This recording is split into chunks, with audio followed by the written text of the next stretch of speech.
अभी जो डिस्कस करेंगे आर्टिकल 16 से to article 16 equality of opportunity. Equality equality of opportunity, ठीक है।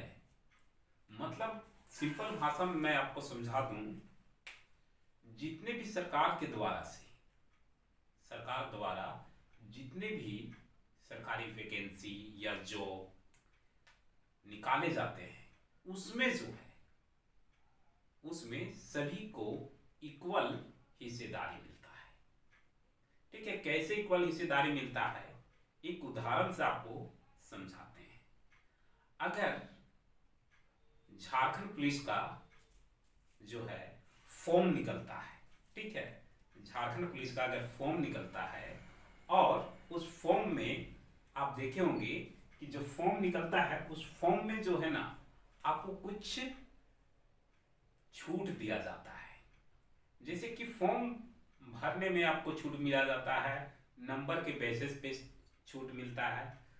जैसे अगर जनरल है कोई, ठीक है, जनरल से अगर कोई एससी या एसटी या ओबीसी, तो आप देखेंगे कि वहां पे कॉलम रहता है भरने के लिए कि जनरल में है, तो जनरल में अगर फॉर्म का चार्ज 100 रुपया लग रहा है, ठीक है, तो इसमें आपको हो सकता है 70 लगे, इसमें हो सकता है आपको 50 लगे, इसमें हो सकता है आपको 80 लगे। एक एग्जाम्पल बेसिस में आपको समझा रहा हूं। तो इसमें आप देखेंगे कि जब इक्वल है, इक्वालिटी है, अभी तो आप बोले कि कोई इसमें अति नहीं है, मतलब कि भेदभाव नहीं है, सब कुछ समान, तो यहां आप देख रहे हैं कि इसमें कुछ भेदभाव किया जा रहा है, मतलब उसको कुछ छूट दिया जा रहा है, आरक्षण दिया जा रहा है, ठीक है। तो जब आरक्षण दिया जा रहा है तो ये आर्टिकल 16 बोलता है कि आरक्षण दिया जाएगा, लेकिन केवल 3 बेसिस पे दिया जाता है आरक्षण।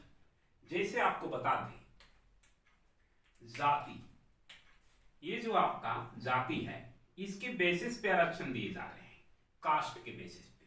आप देख रहे हैं जनरल, एससी, एसटी, ओबीसी, इसके बेसिस पे यहाँ पे आरक्षण दिया जा रहा है। अब यहाँ पूछेगा कि क्यों दिया जा रहा है, ठीक है, आरक्षण। अब ये जाति और ये रिलीजियन दोनों अलग है, इसके बेसिस पे कभी भी आरक्षण नहीं मिलता है, याद रखिएगा। यह समझने वाली बात है कि कोई कहे कि मैं मुस्लिम हूं, तो वहां पे ये नहीं लिखा होता है कि मुस्लिम के लिए 100 रुपया और हिंदू के लिए 80 रुपया, इस टाइप में नहीं, वो कास्ट बेसिस पे लिखा होता है। अगर मुस्लिम है और वो बड़ा है, पठान है, उसमें भी जनरल कैटेगरी, पिछड़े वर्ग, ओबीसी, ये सारे वहां भी आते हैं, मुस्लिम भी, ठीक है। तो उनको भी छूट नहीं, जनरल से वो डायरेक्ट अप्लाई करेंगे, समझ रहे हैं ना। तो उनको जो है रिजर्वेशन दिया गया है ताकि वो आ सके। जैसे कि अगर मान लीजिए 100 सीट, 50 सीट है, ठीक है, और 100 नंबर का आपका एग्जाम होता है, ठीक है। तो अगर एससी वाला जो है वो 50, अगर 45 ले आया तो इसका कुछ सीट दिया हुआ है, मान लीजिए 10 सीट तक, ठीक है। तो 10 सीट तक कोई 45 लाया, 50 नहीं लाया, कम ही लाया, तो इसको ले लिया गया, एससी को ले लिया, मतलब उसको कुछ छूट दिया गया है ताकि आप आगे आ सको। लेकिन इसका भी एक सीमा है, ये छूट वहीं तक दिया जाता है जहां उसको, मतलब कि जब तक वो नीचे है, जब वो एक इक्वल लेवल पे आ जाएगा तो ये छूट हटा दिया जाएगा, ये रिजर्वेशन उसके हटा दिया जाएगा। लेकिन यहाँ इंडिया पॉलिटी जो है वो बहुत ही खराब हो चुका है, तो यहाँ रिजर्वेशन कभी नहीं हटेगा, याद रखिएगा।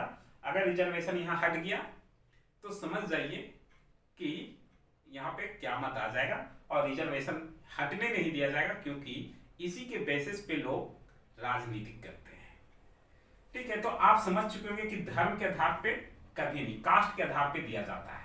दूसरी बात आपको बता दें, जेंडर यानी कि लिंग के बेसिस पे भी आरक्षण दिया जाता है।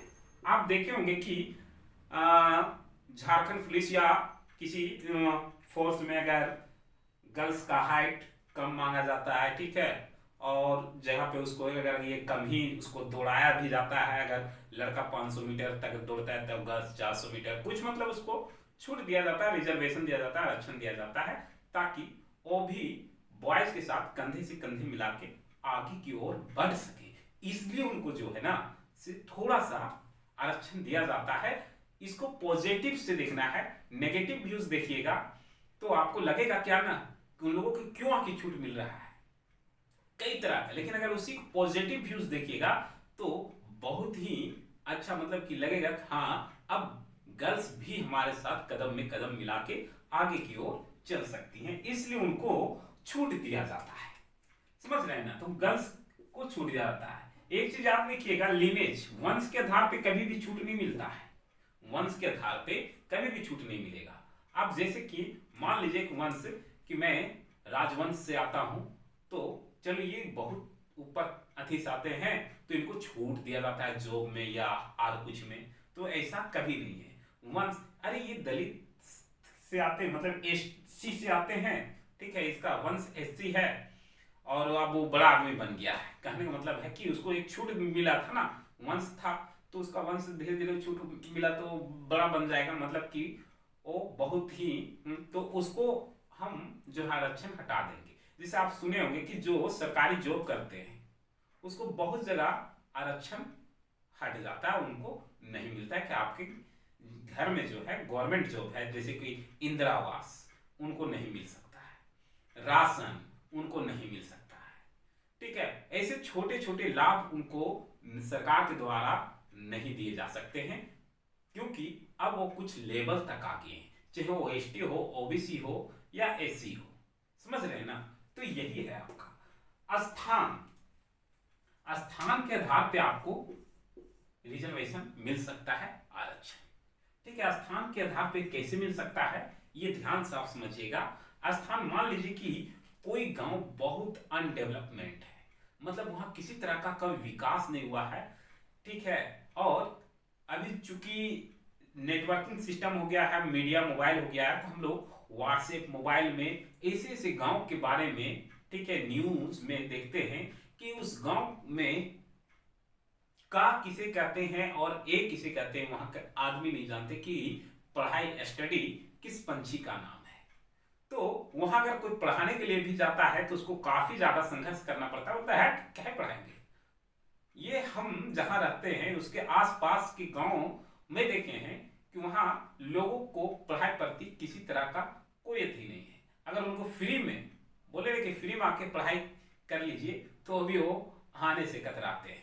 तो उनको फ्री में क्यों दिया जा रहा है, क्योंकि आप आगे आओ, आरक्षण दे रहे हैं, उसको लालच दे रहे हैं कि आप आगे आओ, पढ़ो तो सही स्थान। तो जैसे कि आप देखे होंगे कि नागालैंड तरफ का, सिक्किम तरफ का जो गांव है कुछ, तो उस टाइप में जैसे कि आप देखे होंगे कुछ हाइट में कम हो तो भी उनको डेवलपमेंट के लिए आगे की ओर जो है उनको छूट दिया गया, आरक्षण दिया गया है, ताकि वो गांव के लोग भी विकसित हो सके, और जब वो इक्वल में आ जाएंगे तो उसका आरक्षण हटा देंगे, यानी 50% का यहाँ पे रिजर्वेशन दिया गया है कि अगर कोई भी स्थान इंडिया का, कोई भी प्लेस इंडिया का जो है वो बहुत ज्यादा पीछे है तो उसे ऊपर उठाने के लिए आप पूर्ण रूप से वहां के लोगों को आरक्षण दे दीजिए, ताकि वो भी ऊपर की ओर बढ़ सके। समझ गए ना, तो इसके आधार पे आपको दिया जाता है।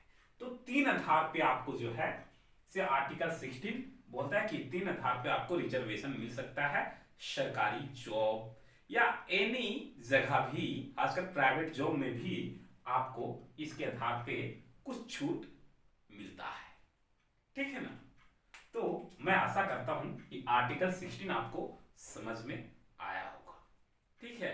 अगर समझ में आया है तो कमेंट करके आप हमें जरूर बताइएगा। फिर तब तक के लिए हमें इजाजत दी, फिर मिलते हैं नेक्स्ट क्लास में, ठीक है। जय हिंद।